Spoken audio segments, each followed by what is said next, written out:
All right, welcome everybody. Thank you for joining me, and thank you for Spearhead for joining me. So, if you guys just want to introduce yourselves to everybody, and then we'll get started. So, my name is Simon Darvaux. I am co-founder of Spearhead Games Studio. I am mostly designer. I tend to be producer, like I'm a manager production, and for this one, it seems like I've become in charge of the PR as well. So, it's an indie studio, so we are all wearing so many hats. Yeah, I get you. Yeah, speaking of hats, I'm Phil. Technically, I am the level designer here at Spearhead, but I also do sound, cinematics, all the community management stuff. Oh, that's you? Yes, and running our Twitch stream. Yeah, nice. Well, thank you for joining me, guys, and I do really appreciate you stopping by and doing this interview. I really do appreciate it tenfold. So, thank you for that. Yeah, when we do interview, we send 20% of the companies. Of the companies. You're costing us a lot. Fair enough. All right then. So I guess the first question, or not really a question, is just go ahead and describe Project Cyber. Just tell people about Project Cyber and what you. So Project Cyber is actually the first ever MOSA. What is a MOSA? I love the fact that you call it a MOSA. It's fantastic. So, but the thing is, we used to call it a sport MOBA, but people said you cannot call it a MOBA because for me, like MOBA means multiplayer online battle arena, but it seems like it becomes something very specific, which is a League of Legends clone. Yeah, it's more of a lanes thing, isn't it? So it's yeah. If there's no lane and no creep and no towers, then it cannot be called a MOBA. Even though in the definition of the term, for me, it would make sense that anything that contains different heroes in a like online arena could be called a MOBA. So we decided to invent our own term, which is MOSA, multiplayer online sport arena. So we will see if this thing sticks or not. Yeah. But the idea is that we wanted to really create a sport game that is free, like an esport. Like our objective is to reach the status of esport in our community. And to do that, instead of just trying to imitate what other sport games do, we just designed a control scheme from the ground up around the PC mouse and keyboard controls. So this is why we have something that is very precise and ergonomic and fun to use with the mouse. This was our core objective, to do something that is fun to manipulate, just like manipulating a real sport in real life when you play with a ball. So this is what makes the soccer so accessible, right? You have a ball in front of you. It's really easy to push it forward with your foot. And but at the same time, if you really master it and you really like find all the tricks, there's no limit in the depth you can reach. So this is how we design our control. And then we call it multiplayer online sport arena because it's based on a champion logic. So there's many characters. There is right now five heroes. They all have their unique characteristic, speed, acceleration, range, etc. And then they have unique powers. So right now the 5 characters are the Stalker, Cyber Ninja, Nitrogen Queen, the Negotiator was a defensive robot, Vengeful Star, the Striker, and then Vexaker, I would say the retro futuristic biker. Yeah. Yeah. Yeah, because he changed recently, didn't he, over a couple of weeks ago? Yeah, we added a bike to him to really make him stand out. Mm-hmm. Oh, he definitely stands out now. He looks awesome. Yeah, he looks great. I really like his visual, even though I don't like to play him that much. It's not it's not my style, but that's the cool thing. So each character has his unique play style, his unique powers. So we have only 5, but the idea is that we want to grow the amount of champion every month by adding 1 or 2 new characters. Mm-hmm. At this point, we have a new one that is already finished from a gameplay perspective. And then we are, right now, behind me, they are brainstorming on what he will look like. Okay. So I am almost a fan in the sense that I can't wait to see what this 6th character will be. And our objective is to add 1 or 2 new characters every month. Okay, one or two characters every month. That's pretty good. That's a pretty solid schedule for kind of that genre, which is cool. So, are you just going to keep doing that until the period of the game kind of lasts, or are you going to have a cap on how many you kind of going to add potentially?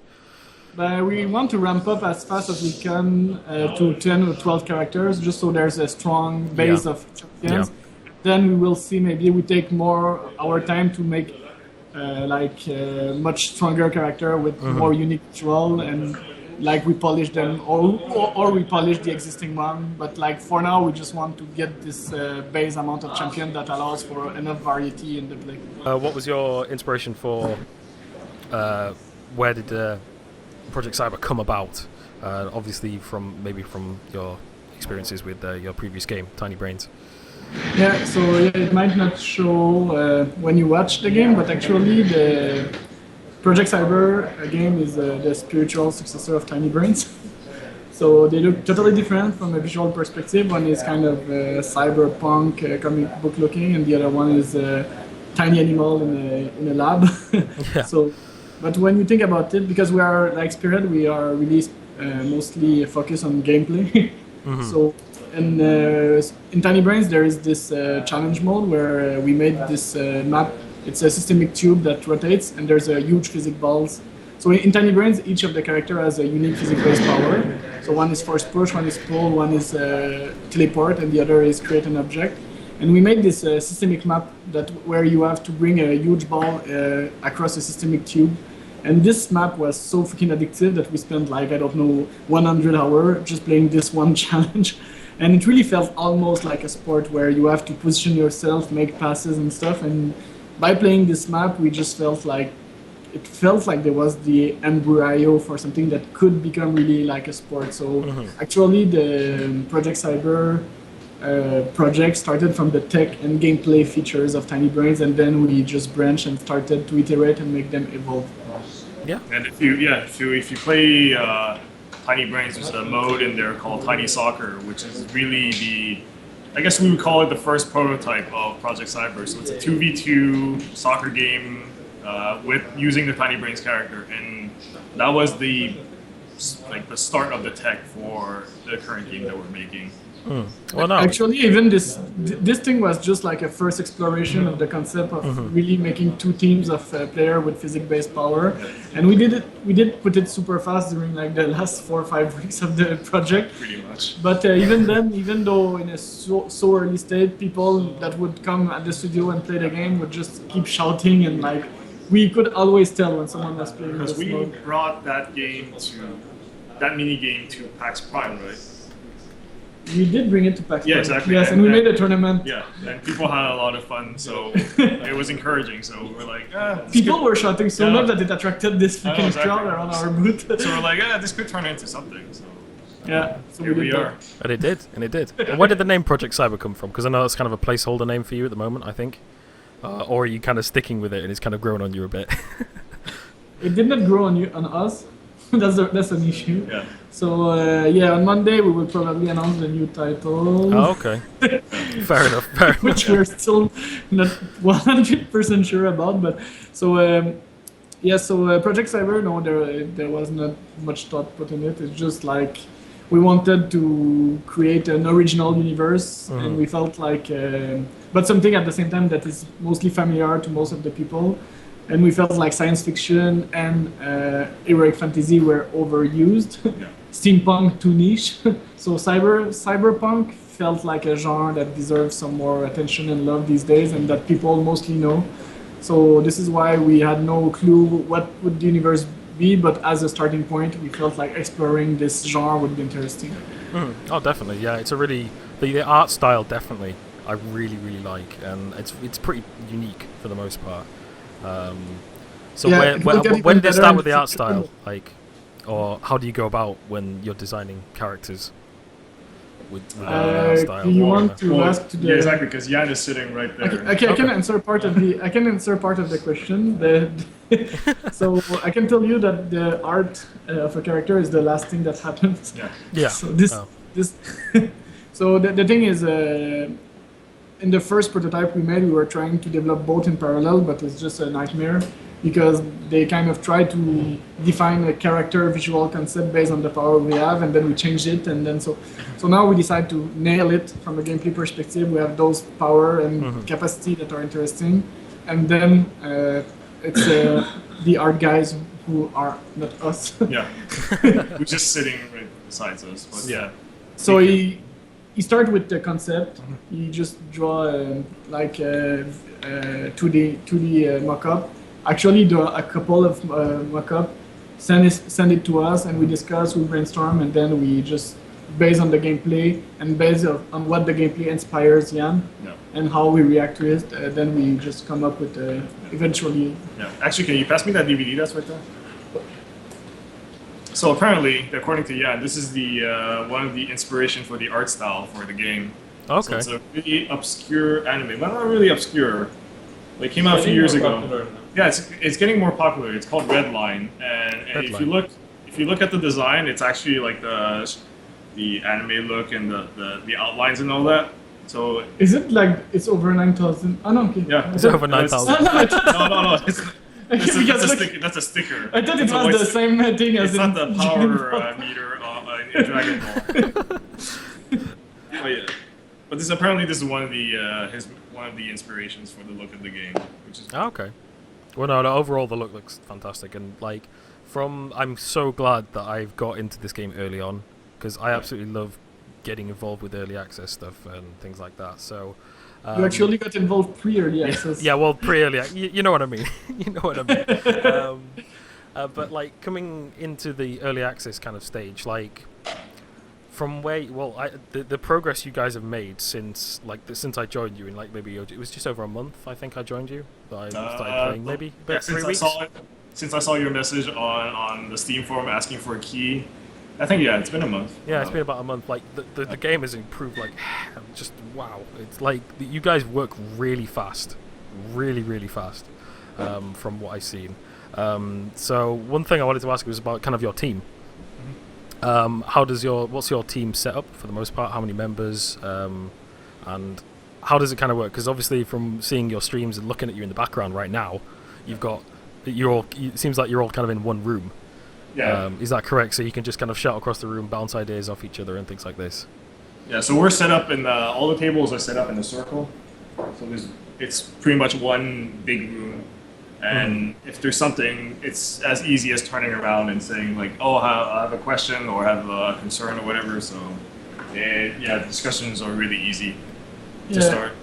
Yeah. We really want to kind of discuss all the topics as often as possible. So for us, just the ability to trigger, like if we want 3 meetings a day, it's just a core. You just turn around and go meeting, and then that's it. Yeah. Because we used to be, when we really started the studio early on, to be like a row. Like in a pod setup, like in most major studios. So every department would have their own section, and it would be separated. So, but for a team of, we were 12 back then?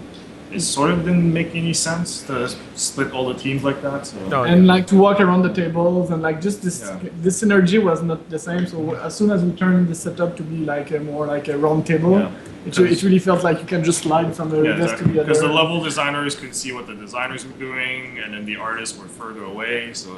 I completely understand. Now you just turn around and say like, "Oh, hey, I don't like what you're doing on screen. Can you change it?" I don't either, Bill. Yeah, exactly, Max. I see you made a mistake, a spelling mistake.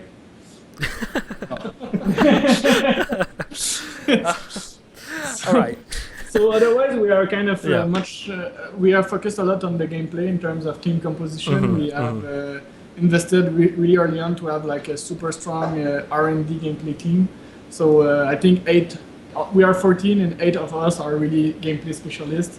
And then we have good artists as well, but we're still ramping up. We want to kind of push this department and maybe have more people in the future, because right now it's a bit imbalance between gameplay and art.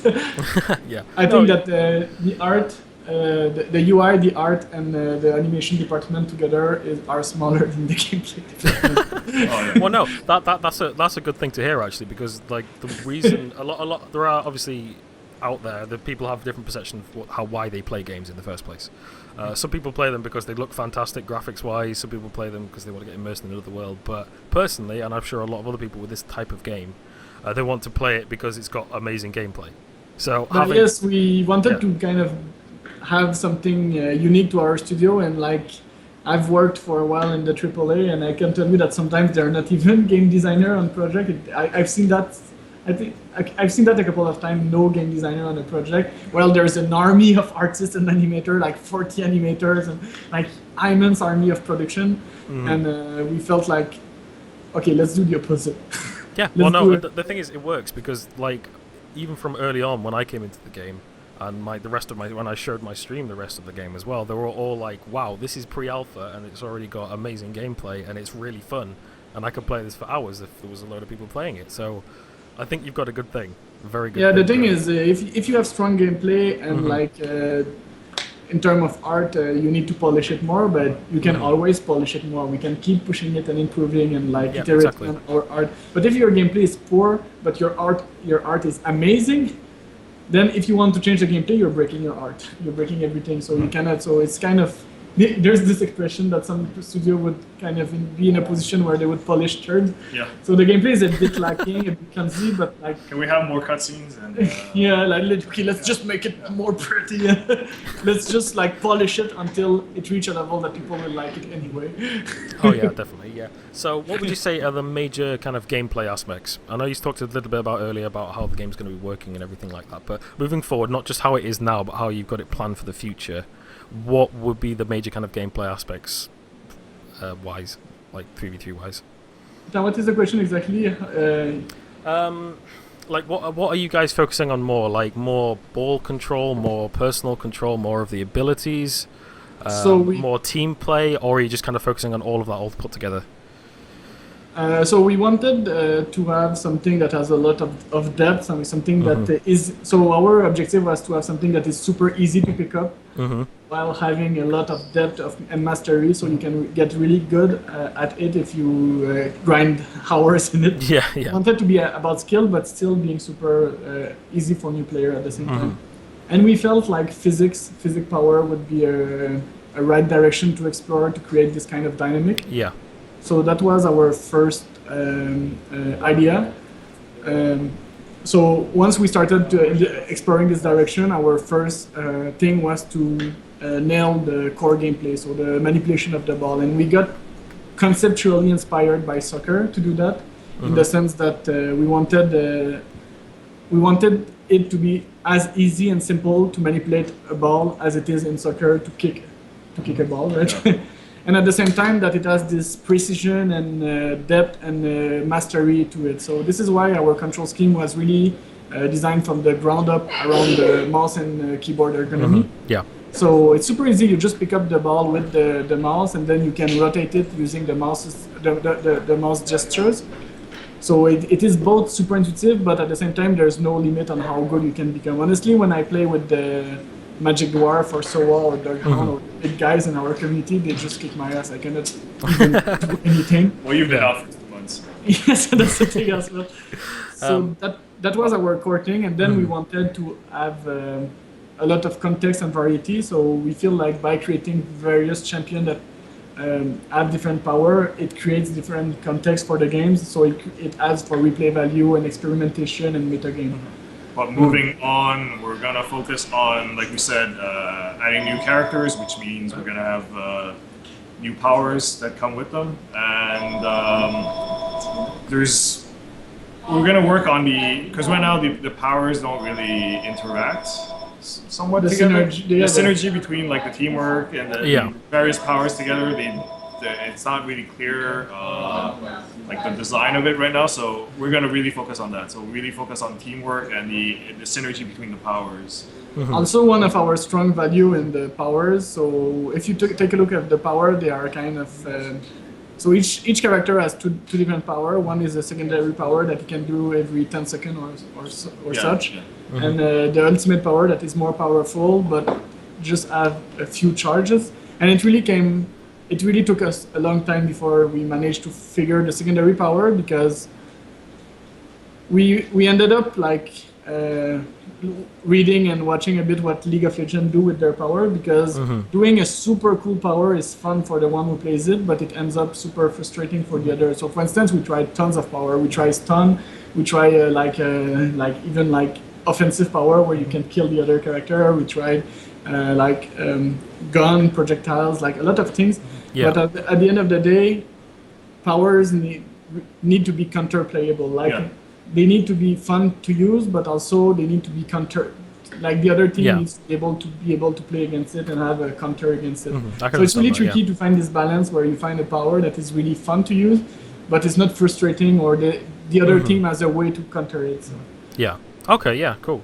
So moving on from like the powers and stuff, you've also got like the power ups, like the equipable things. You've got like the little blink. You've got the charges that you get like when you level up. You get like 10 of these like extra grab range. You get extra speed, extra movement when you're moving towards a goal, moving away from a goal, things like that. So what was the idea behind them? And I assume you're going to add kind of more of those in there as well. So the way we develop the powers is really, but for us, it's just like fun. We have like those physic power, and we just try tons and tons of stuff. So we have attractor and like I don't know, a vortex grenade and stuff. So we try everything we can using the physics.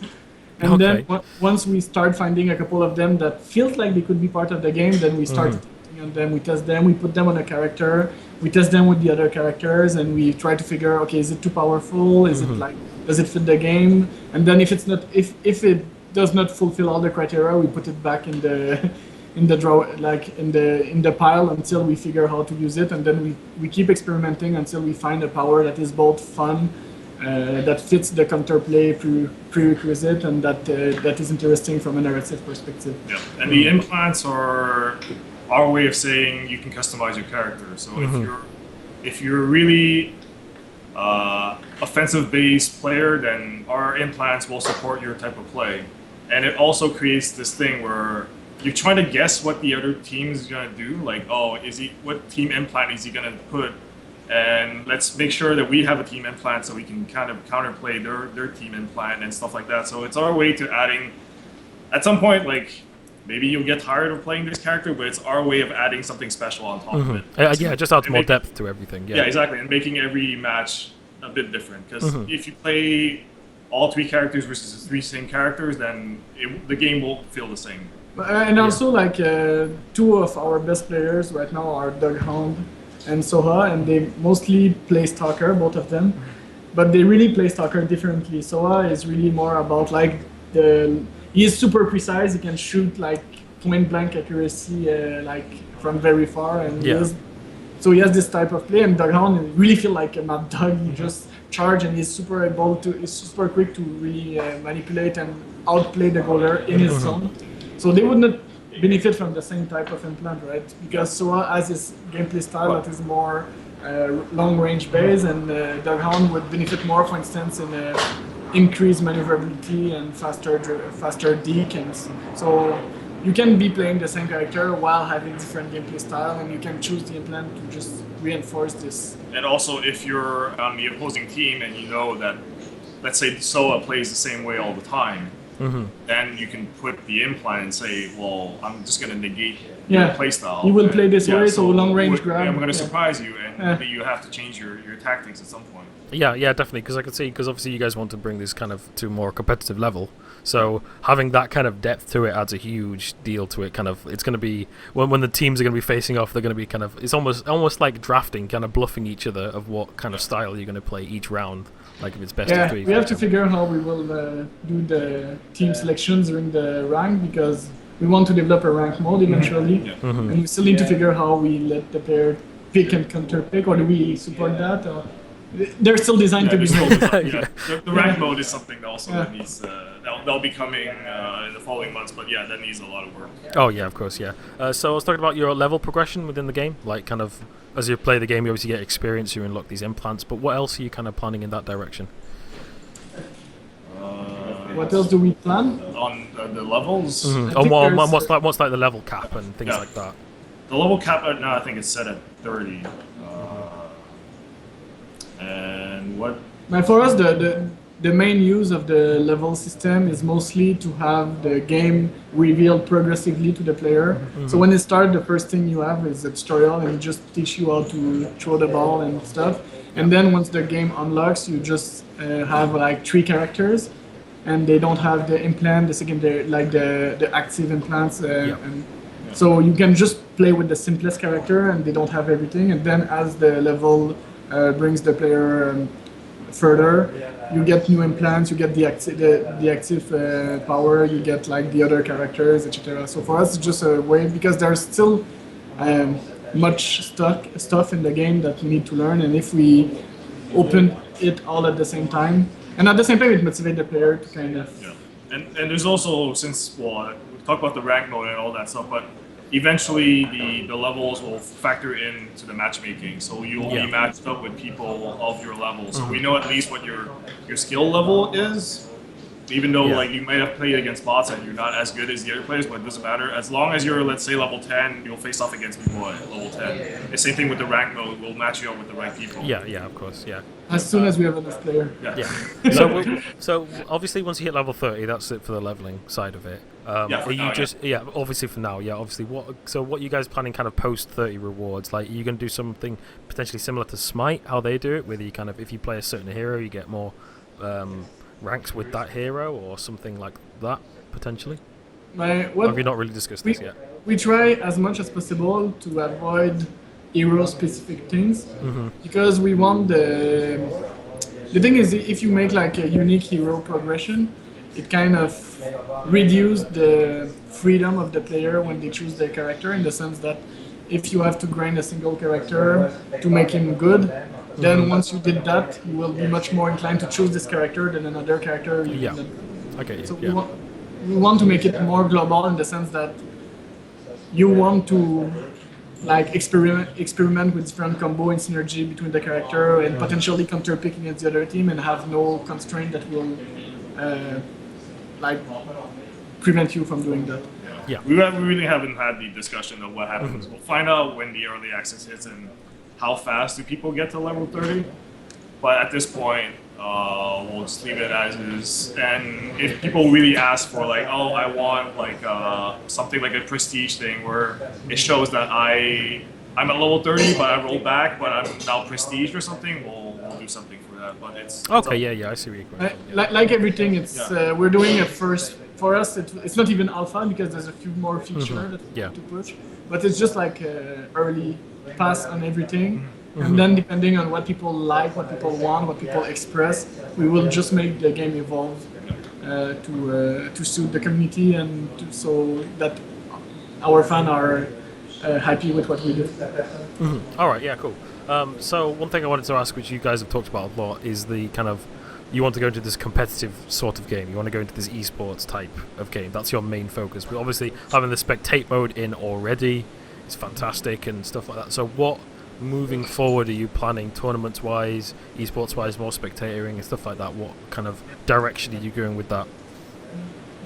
What can we announce? we can announce about because the whole spectator mode right now is just a really rough draft of what it's going to become. But what we wanted to do initially is to have that spectator mode hooked into Twitch, where people spectating the matches will be able to vote on the events that are going on.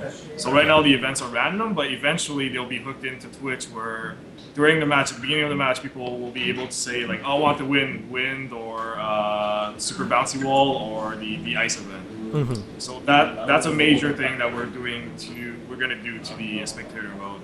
But competition-wise, there will be a tournament at PAX. We will be running competitions at PAX. Oh, nice! Gonna be at PAX, cool. And we have stuff that we can't announce yet because the plans are still in flux. But we're gonna try to do a couple of tournaments in a few months. Yeah. Okay, nice. Yeah, we're planning to organize tournaments. We want to kind of get this expertise. Like start with small tournaments, and progressively, as we learn how to do them, make bigger tournaments. So what kind of I don't know, this is obviously early access coming, and it depends on the game and what have you, but what kind of player base size wise are you thinking will happen when you hit early access on Monday? Do you think we're going to get 6 billion? 6 billion. Maximum. In my head, it's always been, so we're now at... what would be ideal for you as well? Because we sent out, let's say, 93,000 keys, Steam keys, for the pre-alpha. In my head, if we hit 50% of that number, it would be amazing already. Yeah.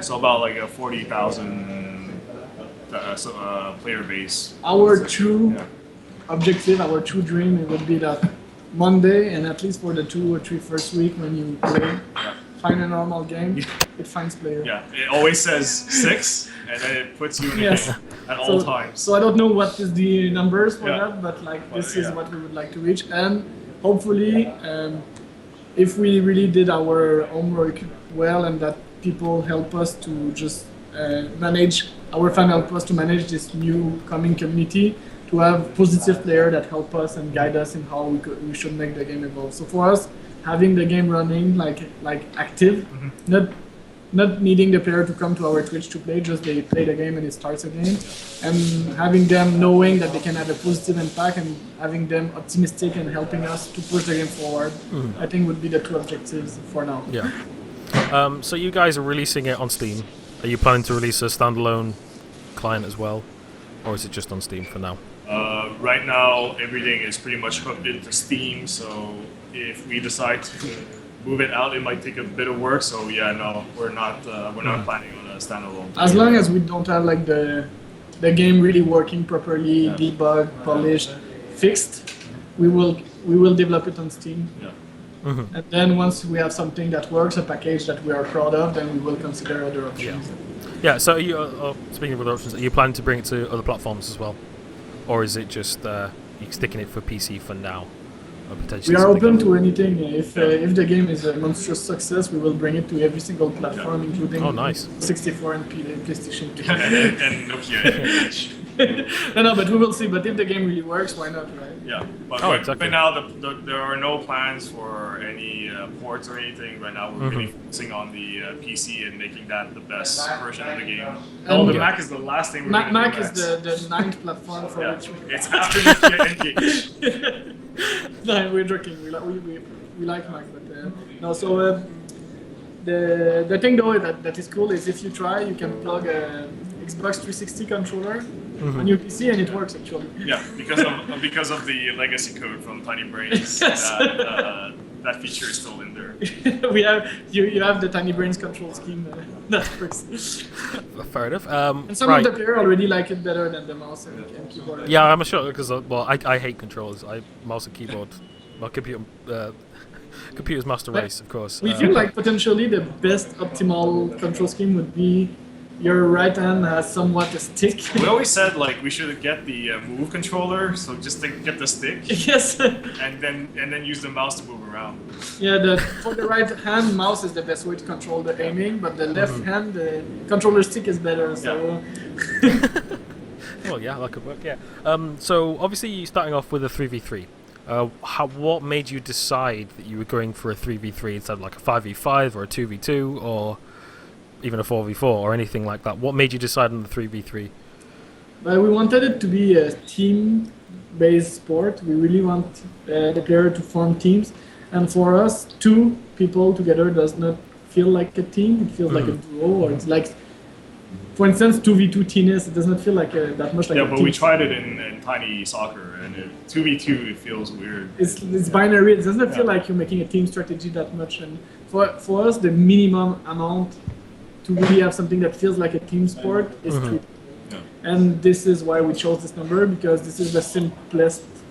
Potentially one day we will try to do 5v5 and stuff, but for us, nailing the 3v3 first would be the most efficient way to prove our concept. So off that, what other types of game modes are you thinking of? Obviously you want to get this one solid first before anything else happens, and you want to focus on that, but later on down the line, are you thinking other types of game modes? Like more like maybe like even like a King of the Hill type thing, or something like that, or only single goal, or something different, or different shaped arenas, for example. One of the things that we want to push in terms of gameplay variety is really the events. We have 3 of them. That is the ice, the bouncy walls, and the wind. So for us, these are almost game mode in the sense that there's no limit in what we can do. We could like make the character go 10 times faster, 5 balls, AI in the stadium. So for us, this is a good opportunity to test a lot of different gameplay.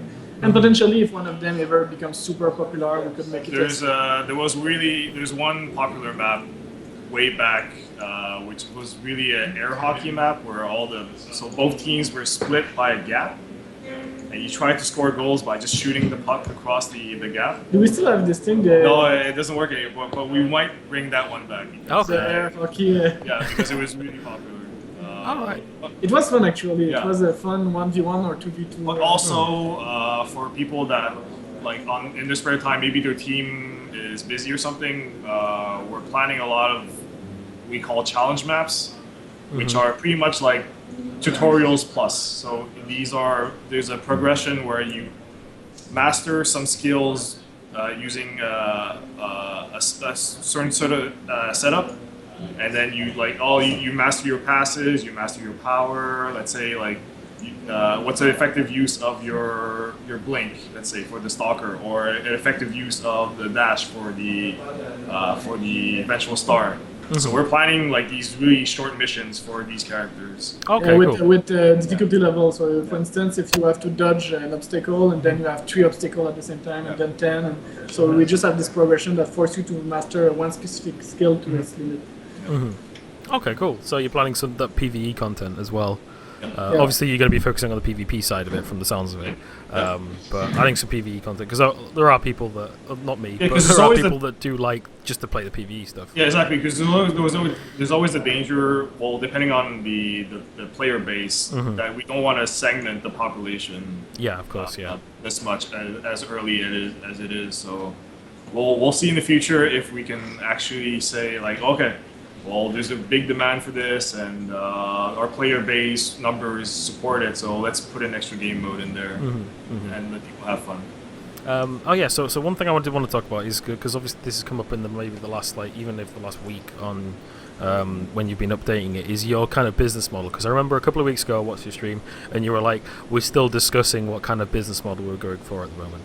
So I just want to kind of discuss that a bit with you, because obviously you've got these purchasable coins now in the game, and then you're going to be, is it mostly just for aesthetics, buying characters and stuff like this? So But honestly, we really still give much of our focus on the gameplay and the game itself. So we did integrate monetization options in the game, but for us it's just like a disguised form of like allowing player to give us donations. So we just made the basics. So far there's hat and skins that you can buy, and I think there's progression boosters. So you can buy XP boosters and Spearhead bucks, Cyber bucks packs. So those are ways that you can just get to a specific level faster, but that's optional, right? So all the stuff that we're charging actual money for is all cosmetic stuff. So like as you mentioned, the hats, the skins, and all that. But everything else in the game, even characters, you can unlock them by just playing the game. yeah. So what we need is really to what we want is to just have enough money to keep fueling the development of the game, which is free, obviously. So we really did not design the game around a business model, so like some people do. We really designed the game around the game. But still, we will need some funds to push the development. So this is why we allow people to buy stuff. But everything you buy really will go to Spearhead Games Studio. We have no publisher or anything, and they will fuel the development of the project. Exactly. Yeah, that's cool. So have you guys decided on whether you might have some like kind of Steam Workshop integration at some point with like custom arenas, custom skins, custom hats potentially down the line? More like kind of the Dota type shop potentially? So we were talking about some point, because we were going to have a whole system where you can create teams and these teams become somewhat permanent. So maybe a way to create your team logo and have like custom skins for those guys. That stuff maybe we'll consider in the future. Actually, we will turn our monetization system into something that looks like a Kickstarter campaign. So we have stretch goals, and so we have like a table that states everything that we will do depending on how much money we get. And in this chart, there are 4 community choices. So depending on how much money we gather, we will allow people to decide what. So if you want customization feature, we can do everything basically. Yeah. It's just like we need to decide in which order. So depending on what the community are requesting, we will develop based on their votes. Okay, that's cool. So calendar-wise, what is coming in the future? Obviously, you've got the early access launch on Monday. How long do you plan it to be in alpha, early access for, and then into beta and closed beta, open beta, so on and so on?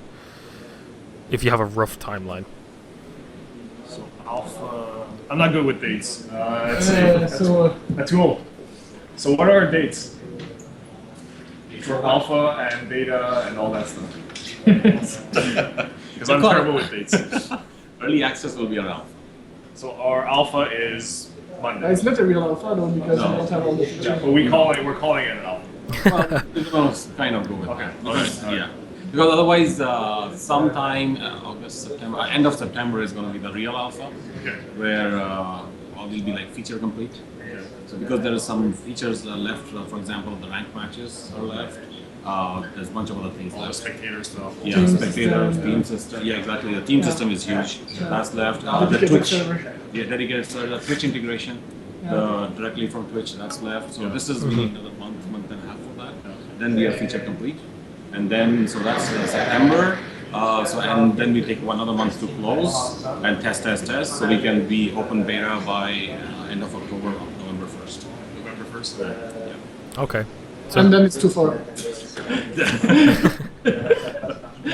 And then it gets really cold and we have to stay indoors. Yeah, we close the shop and we sleep during winter like bears and stuff. Yeah, we pretty Okay. much make little bonfires everywhere around here, and everybody gets their sleeping bags and they just curl over and sleep for it. This is what we do in Canada. Yeah. Okay, this is- What Yeah, I you can look- just imagine you guys this is setting up a actually little- igloo on the outside. Inside it is a pretend building, but it's a giant igloo. yeah, especially I in can just summer. imagine you guys making a little fire in the middle of your little circle there. Just And we grill fish. yeah, just turn around, girls. Yeah, that'd be perfect. That'd be perfect.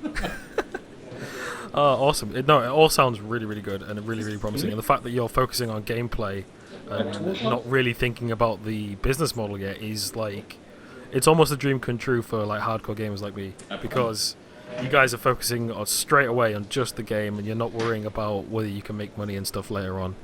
Yeah, but personally, I am really optimistic toward the video game industry, and to me, like it's such a young industry, it's such a young medium. Like it is like 30 years old. Like we did not even scratch the surface of what is possible to achieve with this medium. So for me, Oh yeah. like stop exploring at this point in our evolution and start grinding license and gameplay mechanic that already exists. For me, it does not make sense. We're not there as a species. Yeah. So Agreed, yeah. this is why we want to explore and discover, and this is just there's so much to discover. This is why we decided to build this our studio around those core principles. Yeah, yeah, because it's really refreshing to hear. Because a lot of excuse me, but there's a lot of early access stuff that comes out on Steam. That's just honestly it is just cash grabs Yeah. to get people's attention. They make all these promises and they don't have any obligation to finish it. So it's really, really refreshing to hear from you guys that you're focusing on the game first rather than the cash grab to get the money to be able to make it in the first place. Yeah, we never want to make a game where we come from a bad place. Yeah, exactly. If we're not having fun making the game, then you can feel it, right? If we don't enjoy playing our own game and making our own game, well, it'll affect the game in the end. So Yeah, yeah. it's not. The thing is, doing a game can be fun, and it should be fun, and this is why and actually, by having fun doing a game, we do better games. So Oh no, of course, yeah, definitely. Because that's why people play them. If it's not a fun game, they don't play it straight Yeah. away. So if you're having fun making it, it kind of transfers over a little bit from that. So. For us, like having the game, doing the game ourselves with the community, and just intertwining our development strategy and like with what comes directly from the fans is the most efficient way to do anything. Instead of having some abstract marketing study from guys that are disconnected from the production. So this is also why we did the game that fast, because we are just understanding why we do each thing we do, and we have the fans in the loop. So this allows us to really do something we love, something we believe in, and something that we know makes sense for the people we're developing it. Yeah, agree. Well, yeah, it sounds really, really good. So, just a couple more things. Always like the fun things I like to ask at the end of interviews when I do them. Basically, first of all, what's your kind of favorite characters between you two, or the rest of the team? Have you got favorites? My favorite, I think, is Nitrogen Queen. I really like her secondary. I like how you can just mess up the other team strategy while they least expect it with the secondary. What is the name? The freeze. The ice, the Yeah, freeze projectile. yeah.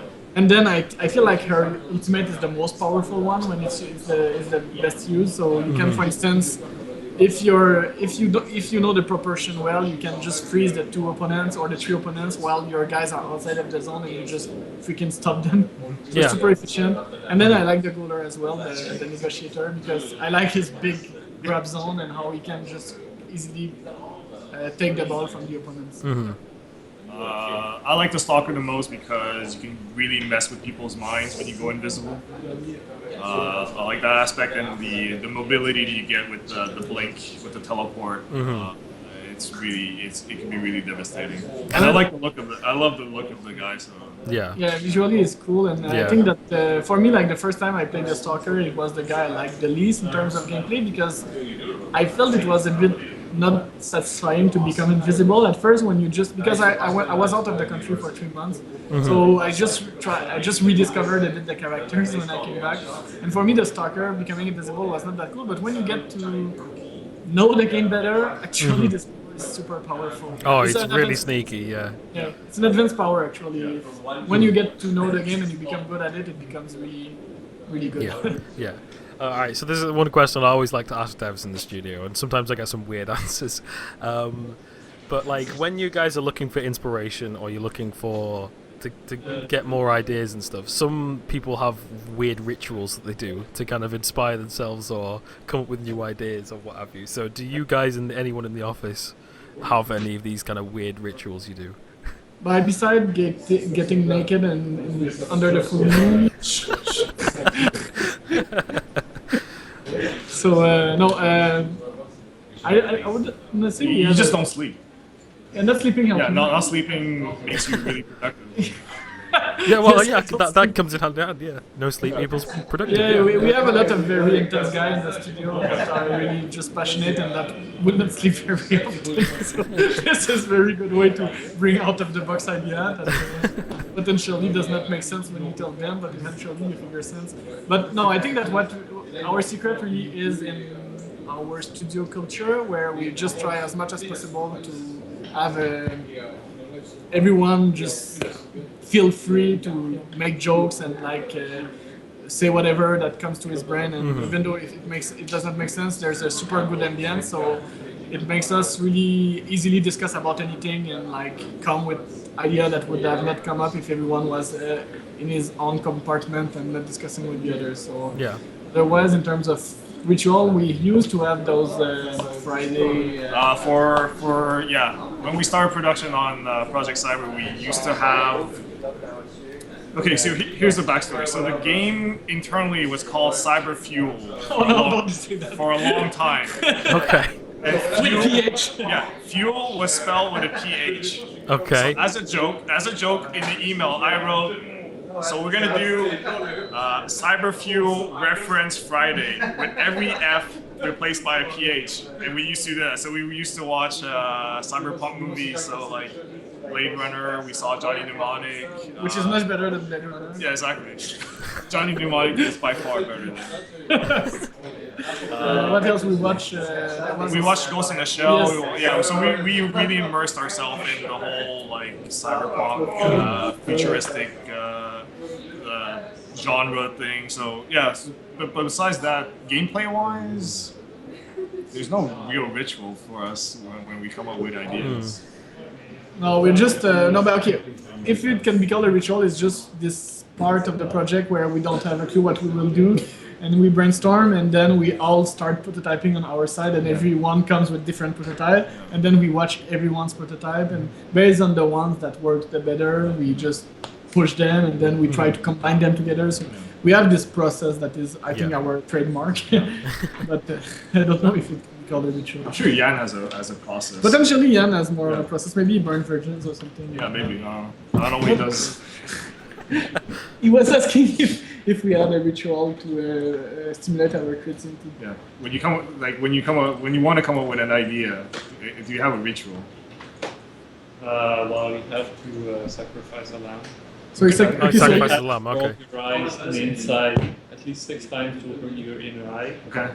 And smoke incense. So you're an Old Testament Buddhist guy. Yes. Okay, I get And a it. Satanist. same time. All right. So the art department is fucked up. Magic. Magic. You don't understand, it's magic. Lots of drugs as well. We're not fucked up, but we have like high expenses on goats. Goats. Yeah, so we buy Okay. animals and we sacrifice them. And, Is that where all your money goes then? Yeah, Goats. Okay. we've been pyromaniac as well. So when you support us by donating, you're buying us goats. Just the other department as a special asset, they have a girl. All right. I don't know if it helps, but That's brilliant. yeah. By the way, it does not show that much, but we are open to girls in the studio. We can have, no, but the thing is, we have only one girl in the studio. It's not representative of the percentage in the industry, right? I think it is. It is. Yeah. Okay, fine. All right, I think we derailed this enough. All right, so yes, all right. Well, actually, I was going to ask one that might derail it even more. Yeah. I was going to ask if there's any kind of insider jokes within the game itself. Oh, 'Cause jeez. Oh I think god. there's poems of me. No. No, not this time. Oh no! When you complete the challenges, there will be poems. Oh, fuck. There will be Simon's poems.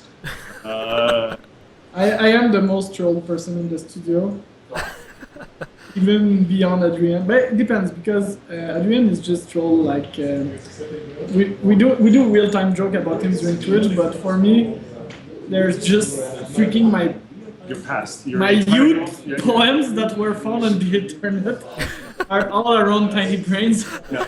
It was Easter egg, which I was not part of. Your face is also in Tiny Brains in spots. Yeah. Yeah, my face with the pink. your pink hat, fuck, yeah. man. In Project Cyber, not in this version, but when we were making the game, there was a lot of stuff where This rainbow thing. yeah, we're just putting random stuff like Matthew's face on stuff, Simon's face on stuff. It really depends on Yan's mood that day, and he'll just find a picture of us on the internet and just plop it somewhere. When I left to Singapore 3 months ago, the state of the game was so that when we were twitching on every weekday at 7 p.m., the character we're playing were actually sphere and cones and cubes with my face and Matthew's face on it. So we're okay, so it doesn't really look like a character, but eventually, guys. That's great. So it was not even done with like, it was just like, I asked René, could you just do a like iconic geometrical form so that we can recognize the characters?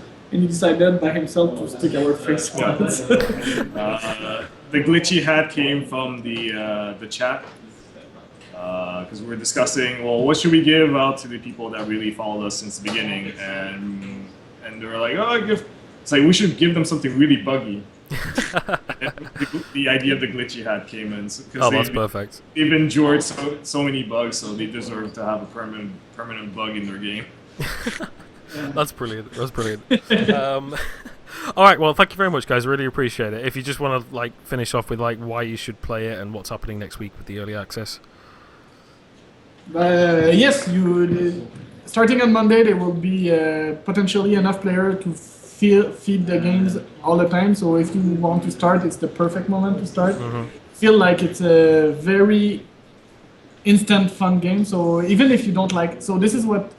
Okay, I received from the community guys still writing to me telling me, damn, I don't like League of Legends, I don't like sport game, but I freaking like Project Cyber. So we're a bit of both. At the same time, we're something else. Yeah. And I think that we can please anyone, even if you don't like really sport game. I think the control and the way it plays is really addictive, and it can speak to a lot of different types of people. Oh yeah, because I'm one of those people because I don't really like sport games at all. I don't even like sport. Yeah. Full stop. So It's a really new type of game, so don't be scared, give it a try. And if you have an idea how we should call the genre of game, tell us Because we're sticking with Mosa for now. Because calling it a sport game does it really make sense? No, because it comes up with like it's like FIFA and Madden and all Yeah. that stuff, and it's not really that type of no, game. it's not.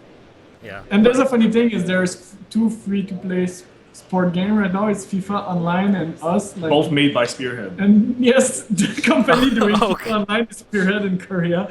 So there's two wow. online sport game, and both are made by a company called Spearhead. Oh wow. Okay. Well, that's going to cause a bit of confusion, isn't it? And yeah, so what else should I? What is the last thing we should say to the guys? Yeah, and also come to see us on our Twitch. Our Twitch address is twitch.tv/ is that a slash? Yeah, slash. Spearhead Games. Yes. So we do design meetings, or at least Playtest sessions. chat with the community Yeah. every single weekday at 7 p.m. Eastern Time.